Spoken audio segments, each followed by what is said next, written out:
To Impact Gamers one-click game series. We're going to do 6 sessions to make a one-click game.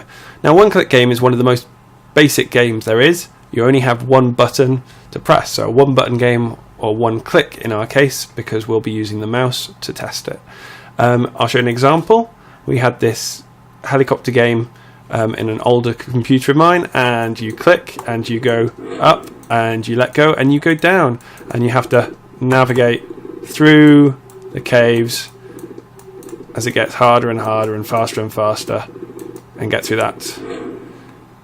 Another one that I enjoyed, Monkey Kickoff, is a little monkey, and when the ball gets low, I'm pretty sure when it's low and it's going fast, you kick and click. There we go. Look at this score. It's going to be a good one. There we go. Not going to get to the 4,000s, but there we go. And you click and play. Woohoo! And then if you click at the wrong time, you hardly get anything. So there we go. Just 100 meters or so. One that got introduced to quite late was the Eternal Runner of Cannabolt, where you just have to, let's see if I can, there we go. Just have to jump. So you just press one button to jump. And you keep on running and running and running, and you know it. More things come in your way, and you have to jump them. There we go. But this one's a very nice one. Gets very fast all the time. There we go. Records the meters that you ran. And then I came across this one only when starting these sessions. The Adventures of One Button Bob. On each level, it has a different action for Bob to do on his one button. So this one, he gets to throw the boomerang when you click. On the next one is jump. The next one, you have to work out yourself, is stop. And there we go. And it counts how many times you've clicked. That's pretty much your score. And then you can go up and down the ladders. And then if you don't, boom, goodbye Bob. So we're going to load up Clickteam Fusion and set up the resolution for our game. Now, I'm going to do things a bit different. This isn't Clickteam Fusion. This is just me explaining first that I'm going to be working at 720, not full HD. 720. Oh, that is a 7, believe me. I'll do a continental line. 720 by 1280. So this is a phone stood up as you'd use it normally, and then this is a sort of the way you'd hold a tablet, or if you're playing a game on a phone, the way you do it landscape. But we're going to do it portrait because we haven't done that in Impact Gamers for a while, and it's a good skill to learn how to set these things up. So loading up Fusion, and I'll use the free edition so you can join in at home if you haven't bought it.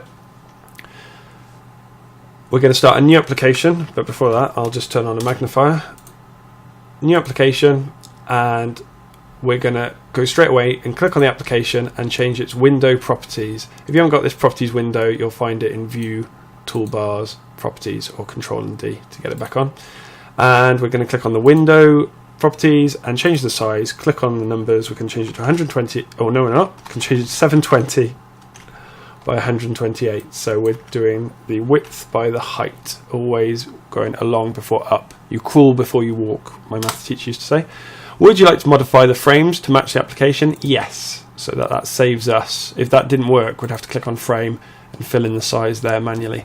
So there we go. And our first frame, we're going to name it, and we're going to call it intro. Now you can name it by right-clicking here, or clicking there, or clicking there and F2. Now we're going to do the next frame, and we're going to call this game. And then we'll do the next one. Click on number 3 to get a third one. It's not obvious. End. So that's some work with the storyboard. If you start to make more, if you click on more, it doesn't work, weirdly. But if you click on number 4 to make more, it will then tell you you have reached the limits of your free version, and you'll have to right click and delete that. You're only allowed 3 frames in the free version, and we're restored.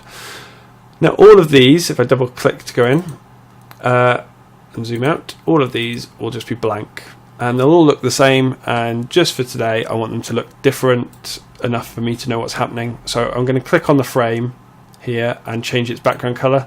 This one can be red, and do this one, it'll be yellow, and then this one will be green. it's staying red here because I'm still just in the intro. I'm still in the intro, and if I double click on end, I'm now in the end.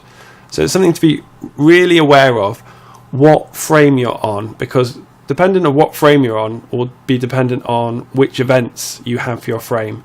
So we're going to go and do the events now. So we're going to go into the intro frame, and so I know we're there, it's red and it says intro, and we're going to go to the event editor.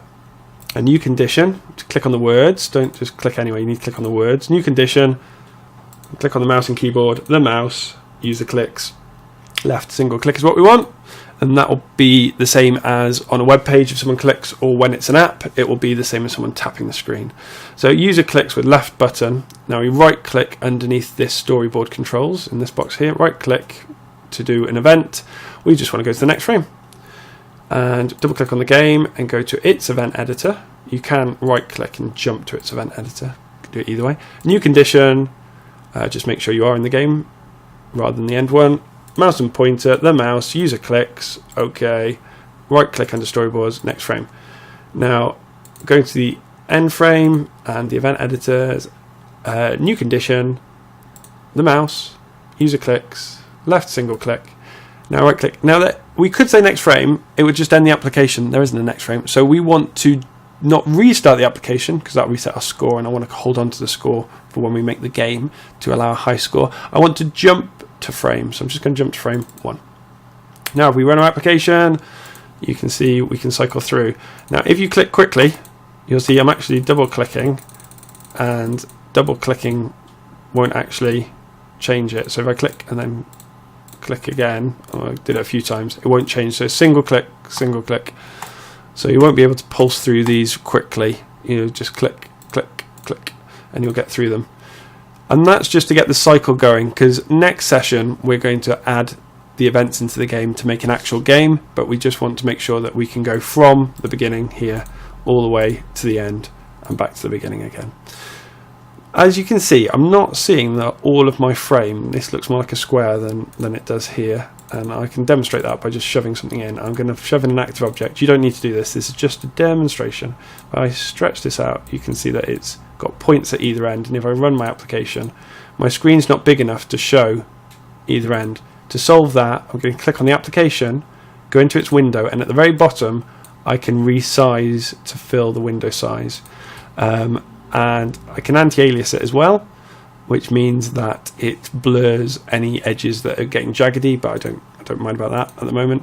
Run my application, and you can see now I can see all of my diamond. It does mean I can stretch it out of proportion, but be careful. Oh, it's tricky to get the edge. So I can stretch it all the way out of proportion, which you need to be aware of, but I can just put it into what's close enough to. There we go. And then I can cycle through, and that's it. So I'm just going to delete that because that's an example.